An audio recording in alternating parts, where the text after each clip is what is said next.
Y recibo a la doctora Diana Sulle-Vera, que Diana es una dermatóloga egresada del Hospital Gia González, como varios de ustedes. Es una dermatóloga con más de 10 años de experiencia en grandes instituciones, es dermato-oncóloga, es experta en micología también médica, ejerce hoy en su práctica privada entre varios hospitales y consultorios privados del sur de la Ciudad de México. Diana ha revisado y realizado numerosas publicaciones en revistas tanto nacional como internacionales, y hoy es un gusto tenerte en nuestra ponencia del día lunes para arrancar esta semana. Diana, ¿cómo estás? Bienvenida. Hola Manuel, pues antes que nada quisiera agradecerte muchísimo pues la confianza y la oportunidad de darme este espacio, y quiero expresarte mi admiración, sí, como empresario, pero por todas las cualidades que le transmites a tu gente. Todos están trabajando al máximo y con la mejor actitud para que nosotros estemos lo mejor posible, y por eso a ti y a tu equipo de Auvernia y a los doctores y doctoras que estoy impresionada que están conectados, les mando toda mi energía y mis buenas vibras. ¿Me escucharon bien? Te escuchamos perfecto. Saludos a América Pasos, que se acaba de conectar y tienes muchas fans ya del GEA o de otros hospitales que están escuchándote. Adelante. Perfecto. Hasta bueno. Tu amiga Daniela de Tijuana está conectada. Gracias. Hola, Dani. Gracias. Bueno, pues vamos a comenzar, y antes de comenzar quisiera decir que yo cambié el hashtag a Yo me quedo con Auvernia y en casa. Y bueno, comencemos. Historiadores y médicos tenemos mucho en común. Ambos centramos nuestro interés en el estudio del hombre y en los factores que condicionan la existencia humana. El objetivo de esta charla, además de disfrutarla al máximo por lo emocionada que estoy por estar con ustedes, y más que hacerla una plática clínicamente dermatológica, es que juntos damos un paso por la historia desde millones de años atrás hasta el 2020, y lo vamos a lograr. Por lo tanto, es iluminar la zona en donde historiadores y médicos confluimos, allí donde se percibe el impacto de la enfermedad sobre la historia. El arte tiene tres factores: la enfermedad, el enfermo y el médico. El médico está al servicio del arte y el enfermo debe colaborar con el médico para combatir la enfermedad. La guerra entre la enfermedad y los médicos que se libra en el campo de batalla de la carne tiene un comienzo, un intermedio, pero no un final. Por lo que la historia de la medicina dista mucho más allá de ser el simple relato de un progreso triunfante. La historia de la caja de Pandora da indicios que las plagas y pestes son algo más que riesgos naturales inevitables. Epidemias brotan con las sociedades. Hace unos 5 millones de años, los antropólogos nos cuentan que África fue testigo de los primeros hombres simiescos, los Australopithecus, de poca frente y quijada grande. Al cabo de 3 millones de años, estos evolucionaron dando lugar a nuestros antepasados, erectus, erguidos y de gran cerebro, que aprendieron a hacer fuego. Mientras que los humanos colonizaban la Tierra, estos eran a su vez colonizados por parásitos, lombrices, pulgas, garrapatas, virus, bacterias y protozoos. Enfrentados a la hambruna, los seres humanos aprendieron a controlar los recursos naturales y a cultivar su propio alimento.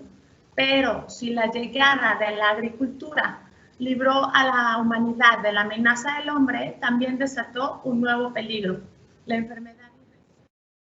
Porque los patógenos que en otro tiempo habían sido exclusivos de los animales se trasladaron al hombre a través de procesos largos y complicados. Y así empezó la era de las epidemias catastróficas. La relación que existe entre enfermedad y civilización tiene raíces mucho más antiguas que la historia escrita. El texto más antiguo data del año 1500 a.C., siendo el más notable el papiro encontrado por el profesor George Evers en la tumba en Tebas en 1862. Y número 1. El Éxodo relata la plaga que asoló sobre el reino de los faraones, cobrándose la vida de todos los primogénitos recién nacidos, desde el hijo del faraón hasta los nacidos en cárceles y aún las crías del ganado. A comienzos del siglo V, el imperio de Atenas se encontraba en su máximo apogeo. Esta pequeña nación había vencido al poderoso rey persa Darío bajo el reinado esclarecido de Pericles, que comenzó en el 462 a.C. Los templos de Atenas que fueron destruidos por los persas fueron restaurados por el arquitecto Iktiono, constructor del Partenón. Esta época dorada de Atenas fue breve, ya que en el 431 a.C. comenzó la guerra entre estas dos potencias helénicas, Atenas y Esparta. La primera con un gran poder marítimo, ejército débil y murallas prácticamente inexpugnables. Sin embargo, el encerrarse en sus muros fue su perdición, ya que en el año 430 a.C., una plaga asoló la ciudad. Número 2, la plaga de Atenas. Ahorita todo va a ser 430 a.C. Una plaga terrible que se dice inició en Etiopía, se extendió a Egipto, cruzó el Mediterráneo y sacudió Grecia, ocasionando la caída del imperio. El quebranto moral de los habitantes fue demoledor. Describe las lesiones como aparición brusca de fiebre alta, lengua y garganta sangrantes, la piel del cuerpo se encontraba roja y amoratada y estallaba en pústulas, ampollas y úlceras, por lo que las investigaciones sostienen que se tratara de alguna forma maligna de escarlatina. Ya empezamos después de Cristo y bueno, a mí en particular amo Roma y otro acontecimiento histórico de gran importancia fue la caída del Imperio Romano. En el siglo I a.C., una inusual clase de malaria parece haber infectado los distritos pantanosos de los alrededores de Roma, ocasionando una epidemia enorme en el 79 después de Cristo. Aunque la infección fue circunscrita a Italia, tuvo sus estragos, causando que la tasa de nacimientos ítalo-romanos cayera abruptamente. Bueno, otro peligro, a fines del siglo I después de Cristo, llegó del este un pueblo nómada, guerrero y agresivo, cabalgando por las estepas hacia el sudeste europeo, eran los hunos, que presionaron hacia el oeste a las tribus germánicas, alanos, ostrogodos y visigodos, y fragmentaron el imperio. Bajo el mando de Atila, trajeron con ellos nuevas infecciones.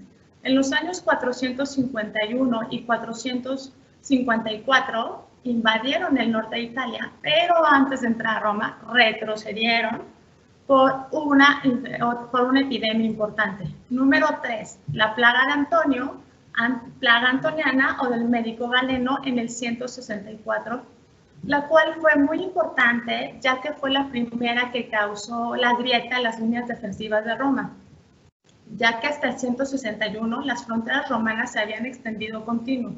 La plaga hizo estragos hasta el 180 después de Cristo, en donde una de sus víctimas, el emperador Marco Aurelio, murió al séptimo día de la enfermedad. Bueno, ocasionó la muerte entre los años de 164 y 189 de 5 millones de personas en total, en donde su pico más alto de esta epidemia ocasionaba 1,000 muertes por día. Galeno, que por cierto abandonó la región, dejó descritas las características del mal. Fiebre, inflamación de boca y garganta, una sed abrasadora, diarrea y alrededor del 9º día apareció una erupción en piel, a veces seca, a veces con pústulas, lo que nos inclina a pensar que se tratara del primer brote de viruela. Número 4. La plaga de Cipriano en el 250 cambió el curso de la historia de la Europa occidental. El obispo cristiano de Cartago dejó descritas las características: diarrea repentina, vómitos, una garganta ulcerada y la putrefacción y gangrena de los manos y pies, lo que nos tienta a pensar de que se tratara de ergotismo, una enfermedad que se adquiere al comer pan de centeno infectado por el Homo claviceps. Sin embargo, hay poca evidencia de que por aquel entonces el centeno se consumiera en abundancia, ya que era una cosecha propia del norte y no del sur. La plaga de Cipriano ocasionó una verdadera pandemia como la gripe española en todo el este conocido. no solamente se contagiaba de persona a persona, sino también con el contacto de alguna prenda del enfermo. Tuvo una aparición, después un brote de remisión y una reaparición con igual virulencia. En este caso, el brote se producía en otoño, duraba invierno y primavera y decrecía con los calores de verano, por lo que se pensaba que fuera fiebre tifoidea. No quiero espantarlos, ni lo tomemos personal, pero la fase aguda de la plaga duró 16 años, tiempo en donde la gente vivió presa del pánico. De hecho, muchos pensaron que la raza humana no sobreviviría. Y bueno, las poblaciones siguieron expuestas a otras infecciones horribles. Justiniano, el más grande de los emperadores bizantinos, hubiera podido convertir en realidad la aspiración de resucitar Roma y de unir las dos mitades del imperio. Sin embargo, fue sorprendido en la época de sus mayores éxitos, en el 540, por la plaga número 5. Plaga terrible, que siendo una de las más letales que haya azotado al mundo. Esta comenzó en Pelusión, en el Bajo Egipto, y después se extendió a Palestina, centro de difusión hacia el mundo. Al principio la mortandad no era tan grande, pero conforme avanzaba, aumentó hasta 10.000 muertes por día. No alcanzaba el tiempo, de hecho, para acabar las sepulturas, y para esto incluso quitaron los techos de las torres y de los fuertes para llenarlos de cadáveres. Así también cargaron barcos llenos de muertos para llevarlos al mar y abandonarlos ahí.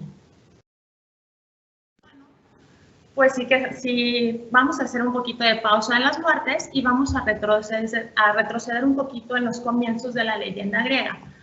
El dios Apolo mató a una víbora venenosa, símbolo de la enfermedad. Por este acto se considera el emblema de la salud. Los griegos fueron los primeros en tener acceso a la ciencia.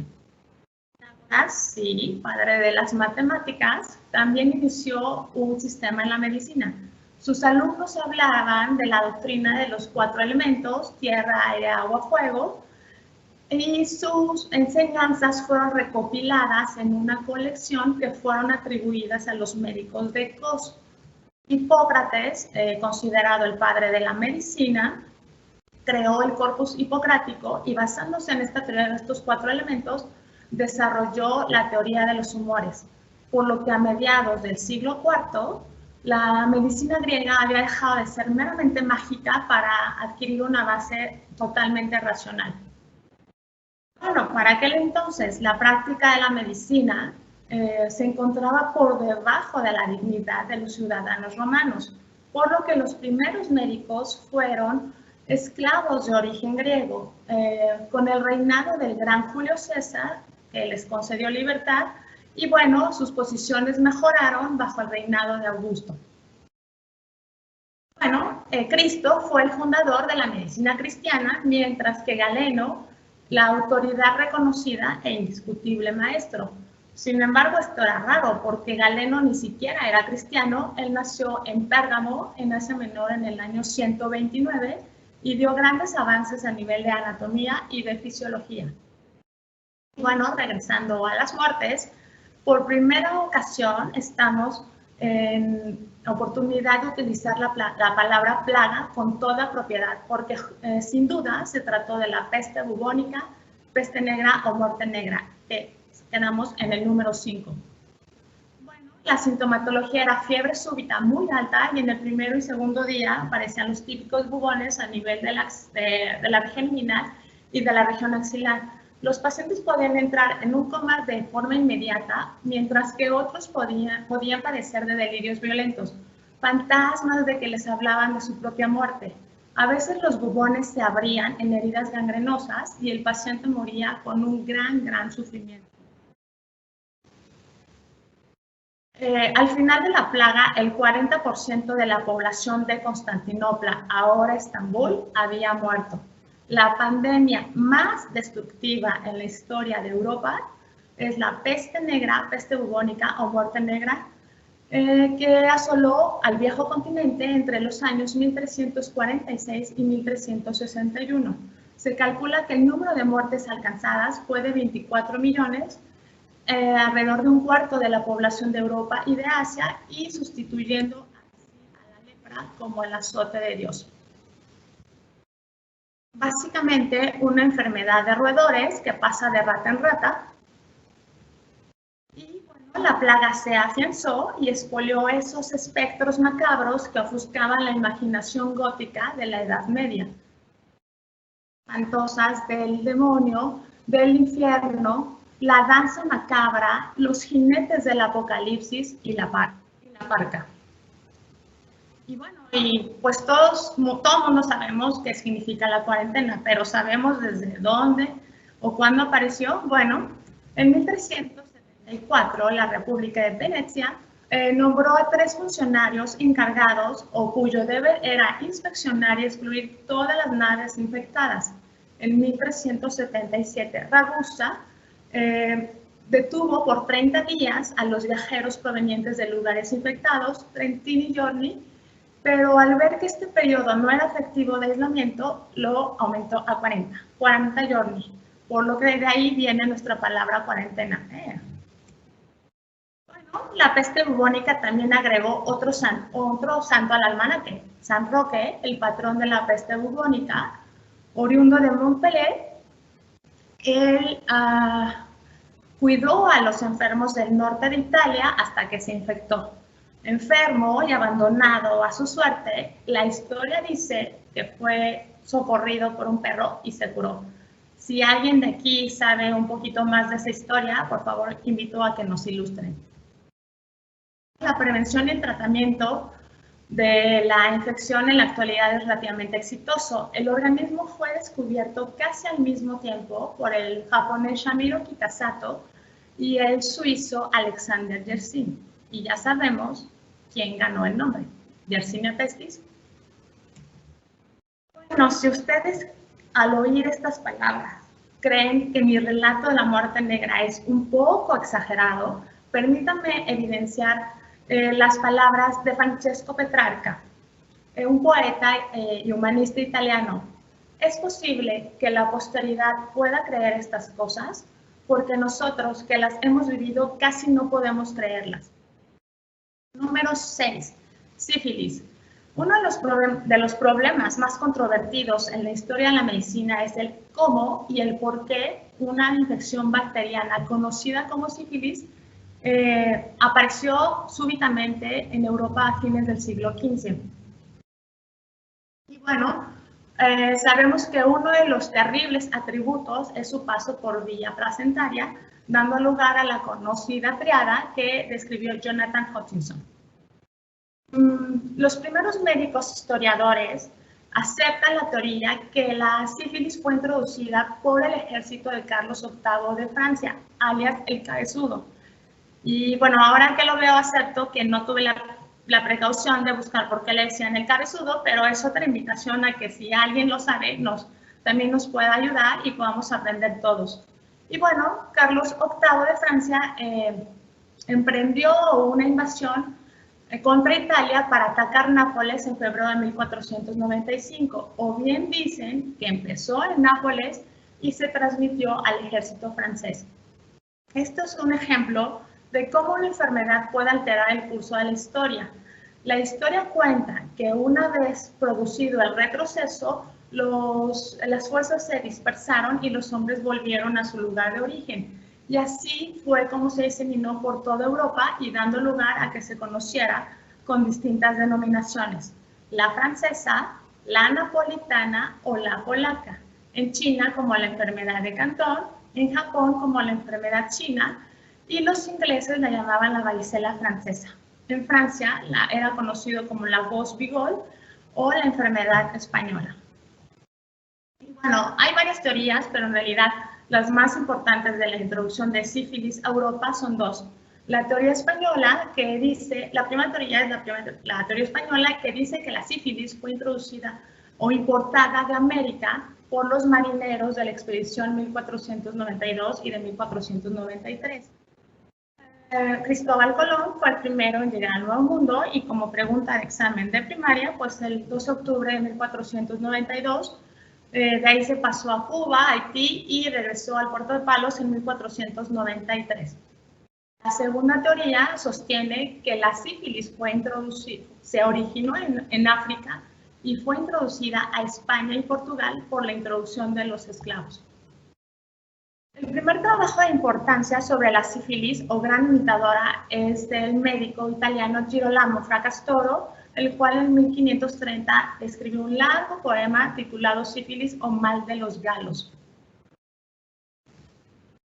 Y uno de los testimonios de otro paciente, pero también médico a su vez, Joseph, revelaba: últimamente he visto calamidades, enfermedades horribles y muchas dolencias afectar a los hombres de todos los rincones de la tierra. Entre ellas, de las costas occidentales de Galia, se ha deslizado una enfermedad tan cruel, perturbadora y espantosa que hasta hoy nunca se había conocido en esta tierra nada tan horripilante, nada tan terrible, nada tan repugnante.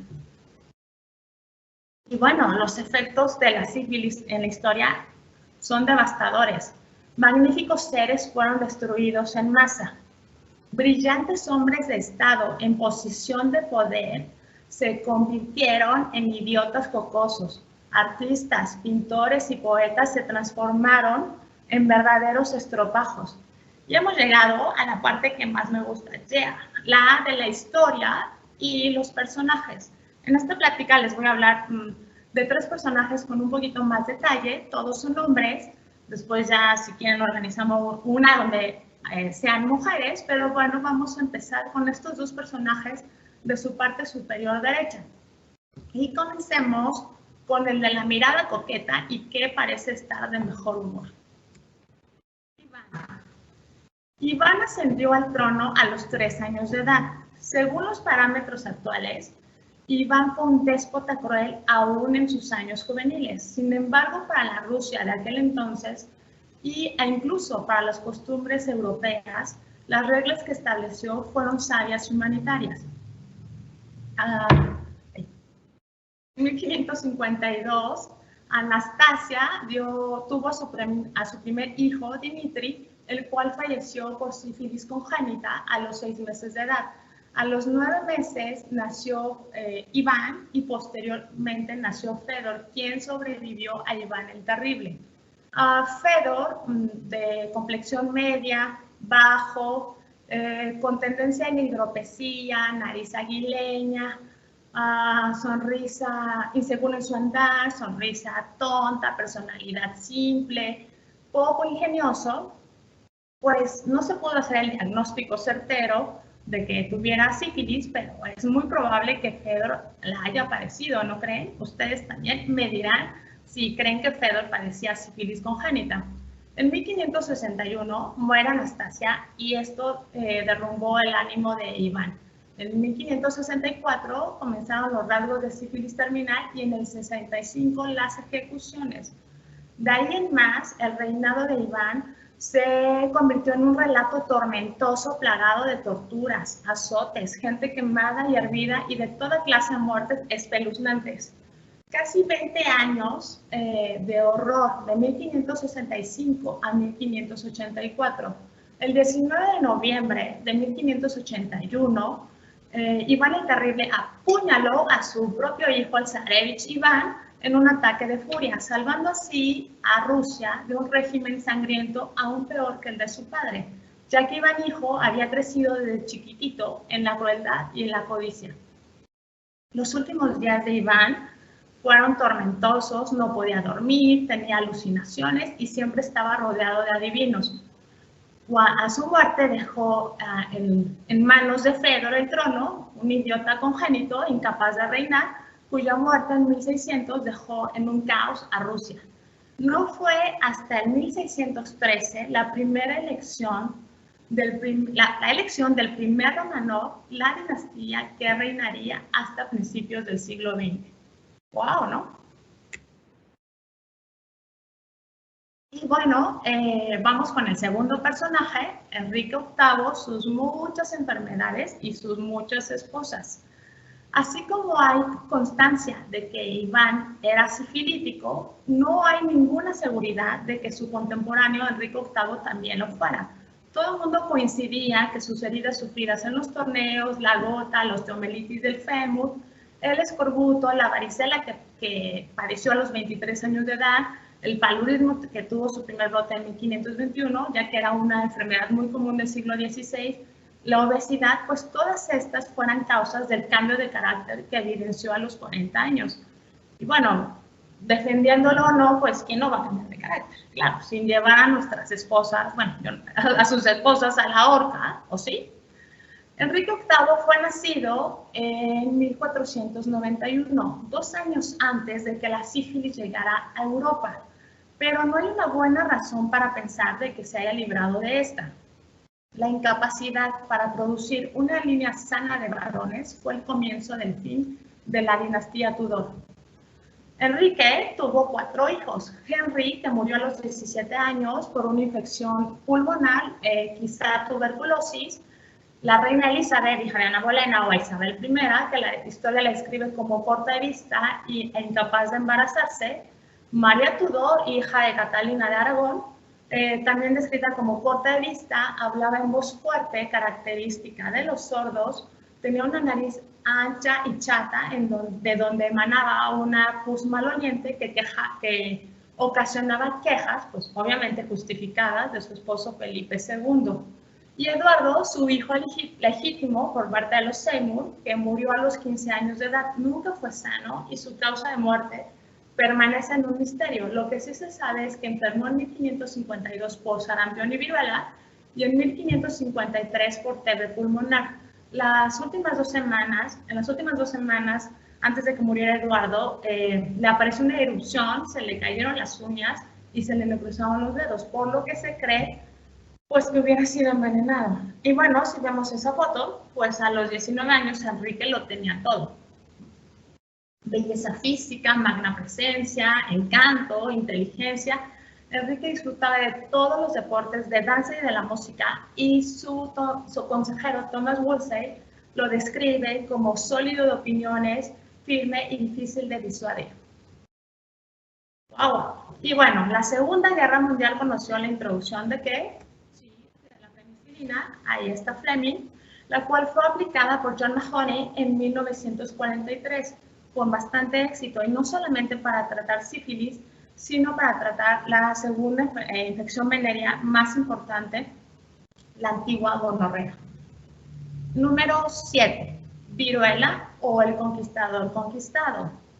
Hay descripciones antiguas, pero vámonos directo al 18 de noviembre de 1518, cuando Hernán Cortés zarpó de una de sus colonias españolas en Cuba y desembarcó en el puerto de Yucatán, donde fue recibido con múltiples regalos por nuestro emperador Moctezuma. Lamentablemente falleció el 24 de junio de 1520. Hernán agradeció esta cortesía el 13 de agosto de 1521 atacando Tenochtitlán, sí, así, con 300 europeos y algunos cuantos aliados. Cuando los españoles entraron a las casas, encontraron las casas llenas, sí, y de muertos, pero no precisamente por heridas de batalla, ni por hambre, sino por enfermedad. La enfermedad era ciertamente más cruenta que la viruela conocida en Europa del siglo XVI. Se puede pensar que era una forma epidémica que afectaba a los tlaxcaltecas. Se ha estimado que aproximadamente la mitad de la población azteca pereció en esa primera epidemia. Después hubo una segunda epidemia por la introducción de barcos españoles, causando una devastación en 1531, y bueno, hubo 3 rebrotes más en el 45, 64 y en 1576, produciendo una reducción de la población nativa de la Nueva España de 25 millones, que se calculan a 2 millones. Y bueno, la viruela fue el principal villano, sin embargo, no fue el único, ya que los españoles también introdujeron el sarampión y la parotiditis. Ambos obviamente causantes de muchas muertes, y no hay evidencia alguna de que existieran antes de la llegada de los conquistadores. 8 sarampión, 9 parotiditis. De esta solamente tengo esta lámina, y bueno, quisiera hacer mención especial del primer brote en 1635 que ocurrió en Canadá, Posteriormente, los brotes fueron en Boston y en 1872 un sarampión epidémico apareció en una zona básicamente desprotegida de Sudáfrica. Con los logros de la vacuna, el 14 de mayo de 1796, Edward Jenner tomó linfa de una pústula de viruela bovina y para 1801 alrededor de 100,000 vacunaciones habían sido llevadas a cabo en Inglaterra. Una de las vacunadas fue la reina Elizabeth. Y se podría decir que esto estaba ya con esto libre de virus. Bueno, pues hubo variaciones anuales y incrementos en los años de 1922 y 1932. En 1928 hubo una viruela muy agresiva que afectó a Liverpool y básicamente la epidemia no se dio hasta finales de 1934. Bueno, el éxito generalizado de la vacunación arrojó la creación de la primera organización de la salud a nivel mundial, la Office International d'Hygiène Publique, a París en 1907. La Organización Mundial de la Salud se creó el 7 de abril de 1948. Y bueno, como yo dejo al último lo que más me gusta y coincide perfecto con la cronología, hablemos de Napoleón Bonaparte. Hablar de Napoleón Bonaparte, de ese flaco extremo, pero bastante fuerte y musculoso, de unos 65 metros de altura, de ojos grises, amante de los libros, inteligente, ávido por aprender, brillante matemático y que vivía para el poder y bien sabía que este derivaba de la habilidad del dominador para ejercer temor, bueno, pues él no era un tirano. Napoleón era temible, pero fascinante. Napoleón Bonaparte y su increíble historia napoleónica estuvo conformado por la historia del hombre mismo, así como la historia de sus ejércitos, los cuales conquistaron toda Europa, con excepción de la Gran Bretaña. El destino de Napoleón estaba unido con el destino de sus soldados, así como la suerte de sus hombres estaba atada al destino de su general. La victoriosa carrera del emperador terminó con la destrucción de su gran ejército, el cual se transformó en víctima de su propia ambición. Después de haber conocido la gloria ininterrumpida durante casi 20 años, a fines del verano de 1812, fue conducido a la ruina. En parte sí, por las desacertadas estrategias de Napoleón, y también en parte por los efectos devastadores de las pestes.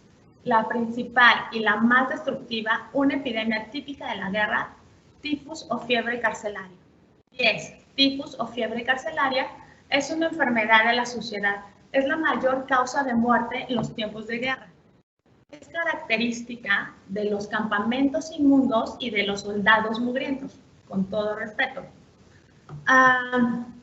La verdadera tifus es muy grave y ocasiona fiebre elevada, delirio, crisis y una erupción por ronchas. El organismo fue descrito casi 100 años después, Rickettsia prowazekii, que es transmitido por el piojo corporal. Bueno, regresamos 100 años y en enero de 1812 Napoleón trasladó tropas veteranas para reforzar los ejércitos orientales. Él llamaba a su campamento la Guerra Polaca. Y bueno, Francia tenía que parecer como la salvadora de esa Polonia esclavizada por la Rusia tirana. La leyenda cuenta que la mayor parte del ejército napoleónico fue destruido durante la retirada a Moscú, pero esta leyenda es incorrecta. El mayor número de hombres murieron a lo largo de la marcha a través de Polonia y de la región occidental de Rusia. Napoleón había pensado en casi todo, pero no tomó en cuenta la suciedad que prevalecía en Polonia. En ese verano anormalmente caluroso y seco, se afectaron los pozos de agua. El agua escaseaba y la poca que había estaba contaminada con materia orgánica. Los miserables paisanos no se lavaban y tenían matas de pelo sucio plagadas de piojos y de pulgas. Al haber poca agua y las insuficientes mudas de ropa, pues era imposible la limpieza corporal. Los hombres dormían juntos en grandes grupos y para cuando se tenía que librar la batalla de Obstrona la tercera semana de julio, 80.000 hombres habían perecido por la enfermedad o estaban muy débiles. Dentro de los diagnósticos médicos de Napoleón encontramos epilepsia. Se pensó en algún momento que pudo haber tenido sífilis por la sintomatología urinaria que presentó cuando fue cónsul en 1802 y 1804. Y bueno, sufría migrañas que se desencadenaban por estrés. Otro de sus síntomas de su temperamento nervioso pues fue estas erupciones en piel que la historia describe como una dermatitis que adquirió en Tulu en diciembre de 1793. La historia describe que la adquirió ahí. Será maestros de la dermatología y de la historia que no haya sido dermatitis atópica, también espero sus comentarios. Otras enfermedades, hemorroides y prolapso rectal y úlcera péptica. A los 46 años, Napoleón tenía una figura aletargada, irritable y vacilante.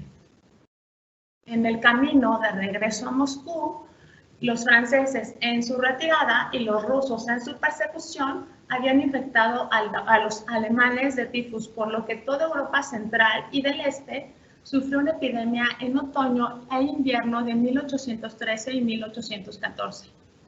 6 años después de la batalla de Waterloo, en donde las hemorroides y su figura letargada hicieron lo suyo para tener esta pérdida, pues bueno, el 5 de mayo de 1821, mi apuesto general murió en la isla de Santa Elena, también conocida como Isla del Diablo, con sintomatología que podría ser compatible con un cáncer gástrico o bien envenenamiento.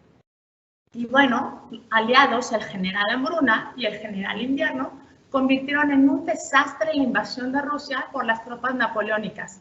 La Armada Invencible o la Gran Armada sufrió una epidemia de tifus devastadora. Pero la nueva enfermedad del siglo XIX fue 11, el cólera, que se convirtió en una peste mundial a principios de este siglo. El cólera no es endémico de Europa, es endémico del subcontinente indio y en 1817 el cólera irrumpió con gran violencia en todo el delta del Ganges, produciendo la primera exportación conocida de India a China y Filipinas y propagándose en Europa una forma atroz de morir. Los enfermos presentan agonías dolorosas, diarrea y vómitos intolerables hasta que el intestino queda completamente vacío y el cuerpo deshidratado. La deshidratación ocasiona calambres a nivel de los miembros y predominantemente en la región abdominal. El enfermo, tratando de vaciar el estómago, pues sufre de espasmos y de hipo. Y bueno, un enfermo con cólera ofrece de sí mismo la visión más penosa de sí y del aspecto más terrible de la enfermedad. Deshidratado y cercano a la muerte, el paciente con cólera da la clásica fisionomía, labios arrugados y cianóticos en un rostro hundido y marchito. La cólera ocasionó 22.000 muertes a fines de mayo de 1832. El organismo fue identificado por Koch en 1883, Vibrio cholerae, y 2 años antes, la pandemia en 1881 fue muy importante porque fue la que dio la prueba final de que el cólera se transmitía por el agua. Y bueno, la revolución industrial trajo consigo prosperidad, pero también generó males. Nuevamente, sífilis, alcoholismo, tuberculosis, enfermedades gremiales. Con las enfermedades de la pobreza aparecieron las de la opulencia, cáncer, obesidad, enfermedades coronarias, hipertensión, diabetes y otras enfermedades crónico-degenerativas. Y bueno, la gripe puede ser o no una infección relativamente moderna. El nombre es italiano, influenza, y data del siglo XVIII, ya que se creía que la enfermedad era causada por la influencia de los cuerpos celestiales. Vamos al número 12, esta que deben dominar y que del todo mundo habla, sí, el resfrío español, gripe española, la pandemia de 1918 y 1919. 4 años de guerra de trinchera, luchando en condiciones de privación, pues produjeron el ambiente propicio para las infecciones. El nombre contemporáneo de resfriado español es seductor y a la vez interesante, ya que los gobiernos beligerantes y recelosos de informar pérdidas de sus trabajadores censuraron los informes de epidemias serias. España, como no estaba en guerra, pues permitió que las publicaciones informaran que el país estaba sufriendo de un tipo de gripe anormalmente severo. El primer cuadro apareció en el verano de 1919, en 1918, en los campamentos norteamericanos. Los síntomas eran los típicos de una gripe severa típica, hasta llegar a la postración, se sumaba dolor abdominal y bueno, lo peligroso era la neumonía. Los más afectados fueron los ancianos y los niños. La gripe española o resfrío español que arrasó el globo después de la Gran Guerra es la peor pandemia jamás vista hasta ahora, 101 años después, ya que aniquiló a 60 millones de personas en todo el mundo en menos de 2 años. Y bueno, pues se ha dicho y acabo de decir que ninguna infección respiratoria antes pues había causado la mortandad de 1918 y 1919, pero eso no es cierto. Si pensamos en una línea prolongada de tiempo y sumamos el efecto insidioso de la enfermedad. Número 13, tuberculosis pulmonar, la enfermedad más antigua que la humanidad. Ya sabemos la clínica y bueno, el bacilo fue descubierto o descrito por Robert Koch, que por lo que veo estaba muy abocado en esos años, en 1882, de Wolfsburg, Alemania. Saludos, doctor Reca. Y bueno, el bacilo que se identificó fue el Mycobacterium tuberculosis, siendo quizá el descubrimiento más importante de toda la historia de la medicina y ciertamente de la historia de la bacteriología. Y bueno, al fin, no fueron los grandes animales los que representaban un peligro mayor, sino que a finales del siglo XIX los enemigos imbatibles fueron las diminutas formas de vida. Número 14, mosquitos, moscas. Esto yo sé que justamente hace una semana era una plática muy concreta, por lo que los voy a tocar muy rápido lo más importante. Malaria. Yo ya dije que la malaria ayudó a contribuir a terminar el Imperio Romano. La malaria es de hecho la más peligrosa y diseminada de las enfermedades del continente negro. Es ocasionado por el diminuto Protozoo-Plasmodium, en donde hay varias clases, y Falciparum es el más agresivo y el que es típico de África. La malaria fue bastante común en Inglaterra hasta 1840. Yellow Jack, motivo común de cuarentena en los barcos. Este es ocasionado por un virus que se alberga en otro tipo de mosquito, Aedes, que se introduce al humano cuando le succiona la sangre al picarlo. Y bueno, esta enfermedad se volvió una enfermedad muy común en muchas partes del mundo en los siglos XVII a XIX. Hubo brotes en las costas de Estados Unidos y en Buenos Aires hubo 2 epidemias importantes, la de 1852 y 53 y la del 71, ocasionando en menos de 5 meses aproximadamente 13,000 muertes. Bueno, la sintomatología más peligrosas y más dolorosas, fiebre, ictericia, el vómito, diarrea intratable y bueno, un agotamiento profundo. El 7 de abril, en 1864, se habló por primera vez de que un bote de leche había sido esterilizado, y ya saben por quién. Pasteur creó la teoría del germen, y de manera muy chiquilina y casi poético, porque la vida es un germen, y un germen es la vida. Y bueno, durante la segunda mitad del siglo XIX persistió la gravísima enfermedad conocida como enfermedad del sueño, la cual afectó a los nativos africanos e inmigrantes europeos. Esta es ocasionada por el pequeño parásito Trypanosoma, que es trasladado por la mosca tsetse. Se produjo una gran epidemia en Uganda en 1903, produciéndose Bueno, aquí sí me voy a detener en la clínica, que es bastante desalentadora y está constituida por fiebre. Hay un aumento de las glándulas, sobre todo a nivel de las glándulas cervicales. Hay hepato y esplenomegalia, hay alteraciones del sistema nervioso central, hay cefalea, hay un desequilibrio emocional alternándose estados de letargo con estados de ira y de violencia sin sentido. Obviamente es común la alteración del sueño, en la noche hay insomnio, en la mañana hay somnolencia, hay temblores, parálisis de los miembros y la pérdida de apetito es tan importante que ocasiona caquexia y posteriormente una desnutrición extrema. Y bueno, todo termina en un coma profundo y en la muerte. De esto no voy a hablar nada, pero recordemos que esta enfermedad fue descrita por el médico brasileño Carlos Chagas en 1909. Número 15, lo estamos casi logrando, no se vayan. Los gusanos se instalaron permanentemente en el cuerpo humano, la lombriz ascaris, el asilostoma de varios metros, las filarias. Número 16, la agricultura trajo también una dependencia excesiva de los monocultivos ricos en bajos en proteínas, vitaminas y minerales, produciendo enfermedades como pelagra, marasmo y cuashiorkor. 7. En 1886, Gregor Mendel, un padre católico romano, describió y descubrió la teoría de los factores hereditarios, en donde uno de los desórdenes inicialmente identificados fue la corea de Huntington, la porfiria gracias a un trabajo detectivesco. Recordemos que porfiria significa orina púrpura y se refiere al signo más común, y bueno, hemofilia A. No, una parte muy breve de lo que a mí me gusta, pues bueno, un legado histórico penoso más fue el legado de la reina Victoria de Inglaterra al haber transmitido a un número de sus descendientes el desorden genético para ese entonces raro, conocido como hemofilia A.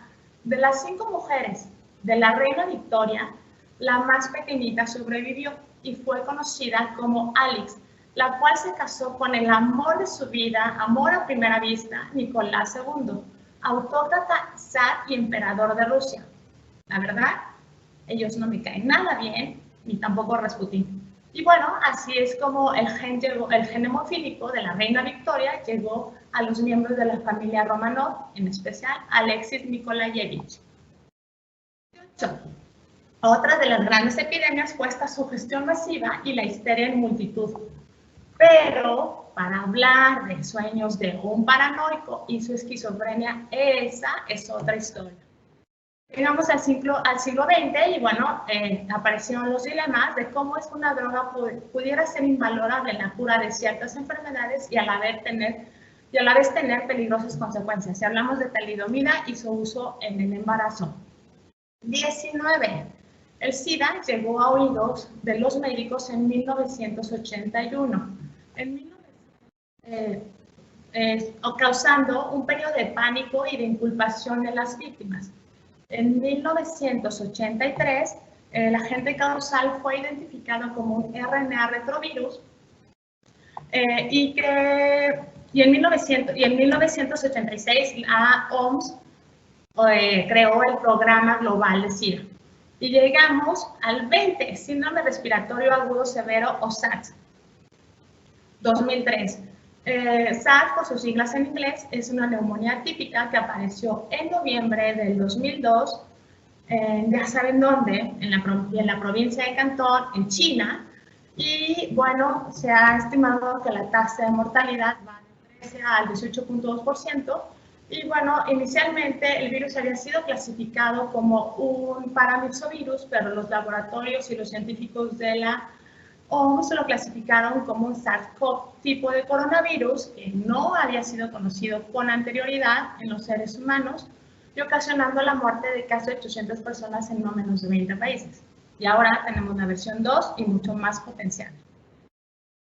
21. Influenza. En la primavera del 2009, un nuevo virus de influenza tipo A apareció, el cual fue denominado H1N1.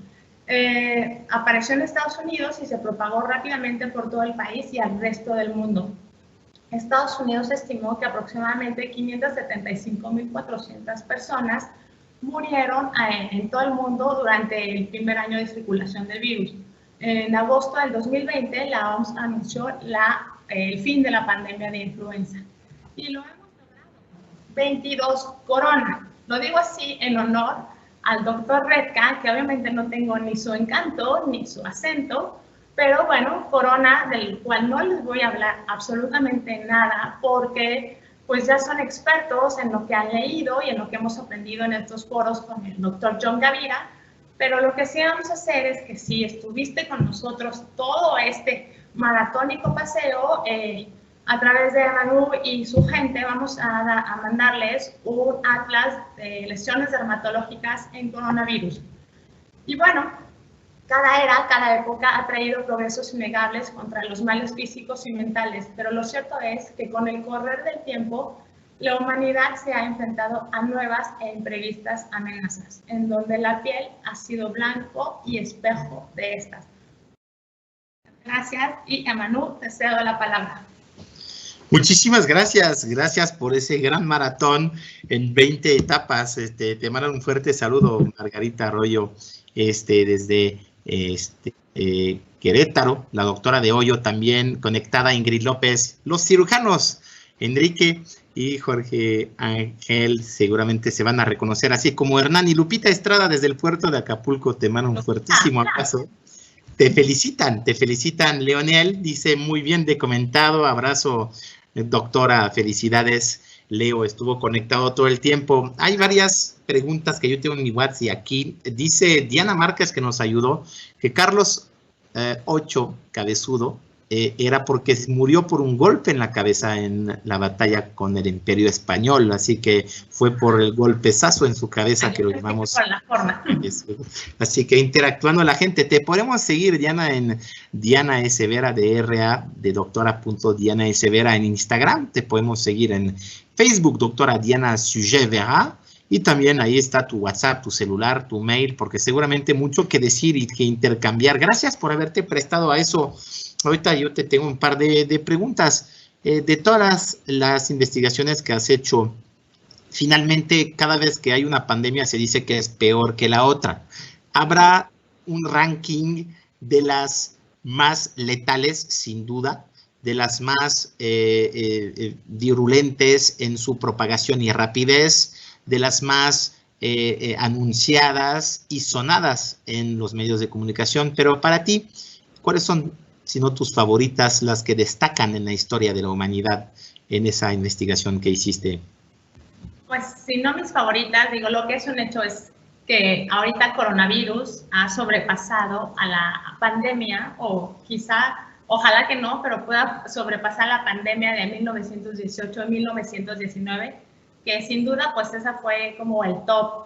Otra de las grandes pestes, si no de mis favoritas, pero que también tiene mucha historia, mucha dermatología, es muy clínica y se puede disfrutar mucho, pues es la peste negra, la muerte negra.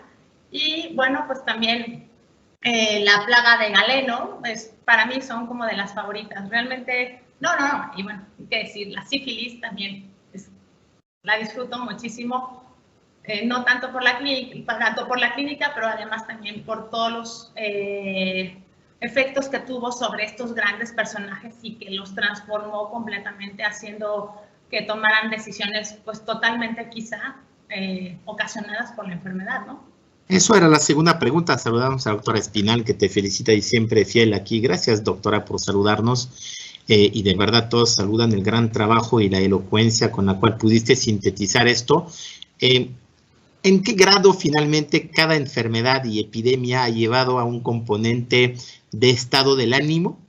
Y del estado del ánimo a todo lo que vimos a lo largo de esas 9 semanas, la capacidad de, con miedo, con violencia, con todo lo que puede atacar un ser o enfermo o a punto de enfermarse o con miedo de enfermarse a tomar decisiones. Hay una correlación clara finalmente entre la epidemia y las decisiones que se toman por cambio de estado del ánimo. Así que podremos decir que finalmente la dermatología y la psiquiatría se juntan en ese momento donde la peste bubónica causa el furor y la ira de unos que deciden la muerte o la invasión o el mandar su ejército a la exterminación. ¿Qué opinas en esa correlación que estamos viendo?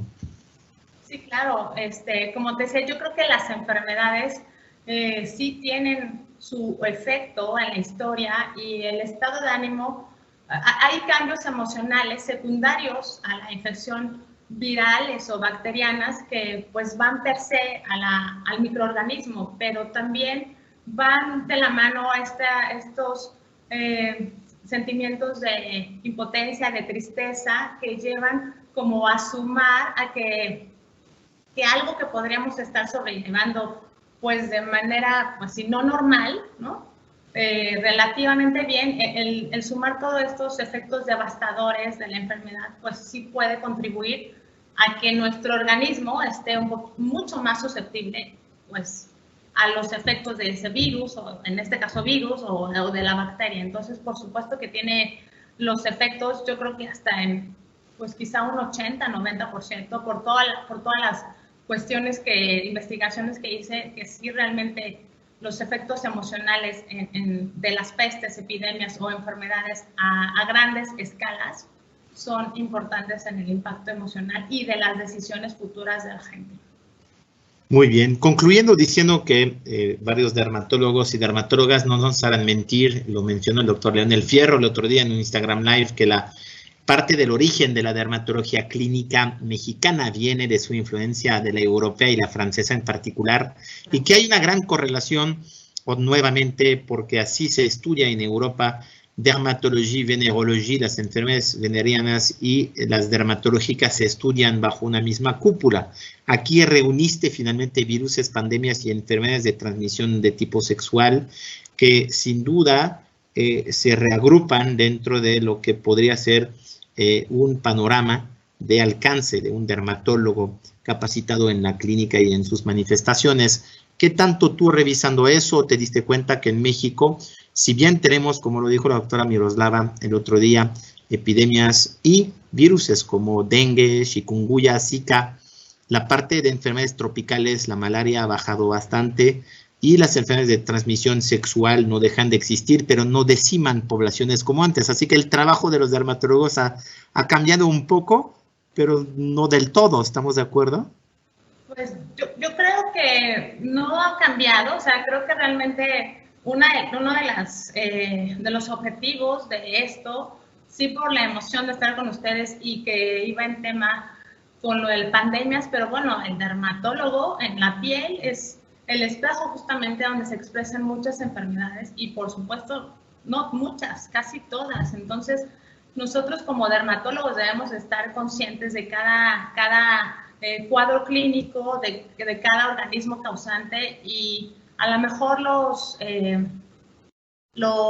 tasas han bajado porque ya tenemos tratamientos eficaces para cada infección, más sin embargo no es que haya cambiado para nosotros dermatólogos. O sea, yo sé que tenemos mucho la parte de la estética, pero nosotros como dermatólogos que fuimos creados en escuelas en donde nuestra clínica era lo más importante, bueno, la dermatología sigue siendo y siempre será muy vasta y nos va a dar muchísimo trabajo, a lo mejor antes y ahora también, pues por toda la vida.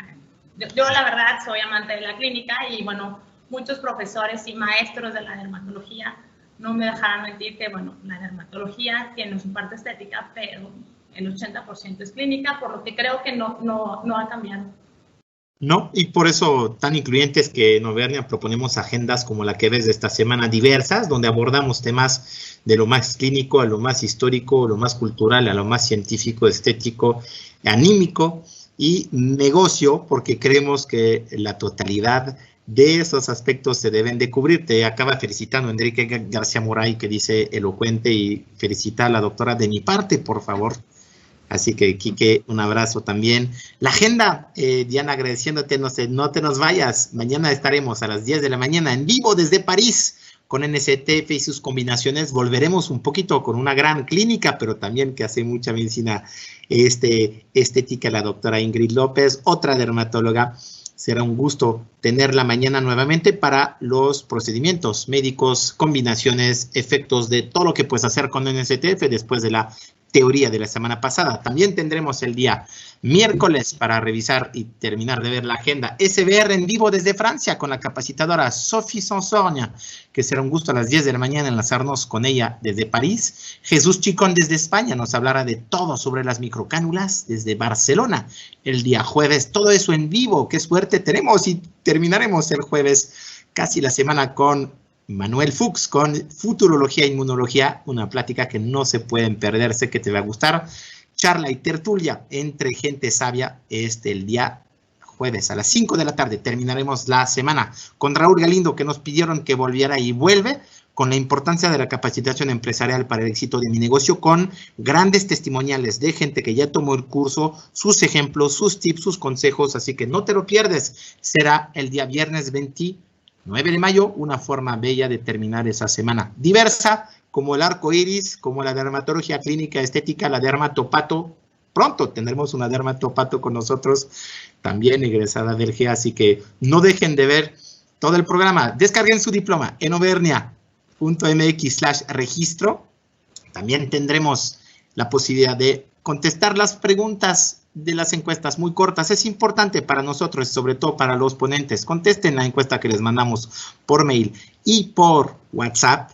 Les toma 2 minutos y lo apreciamos mucho para mejorarnos. Todo el equipo de Auvernia y sus redes de historias autorizados. Auvernia, disponible en Facebook, Instagram, Auvernia Oficial en el canal de YouTube. Hashtag Quédate en casa con Auvernia, o como dice la doctora Dianita, yo me quedo en casa con Auvernia. Así que un gustazo estar con ustedes nuevamente el día de mañana, 26 de mayo, para terminar esa 9ª semana con viento en popa. Sin más esperar, les quiero agradecer mucho. Nos vemos mañana a las 10 con nuestra brillante Ingrid para un vivo desde París con Filmed. No seré yo el locutor, pero mañana, gracias a Dios, Charles Perfit de Filmed estará conduciendo esta plática. Los vuelvo a ver yo el día miércoles, pero mañana estaré conectado, obviamente, con Ingrid para las preguntas y dudas de todo lo que quieren saber sobre NSTF.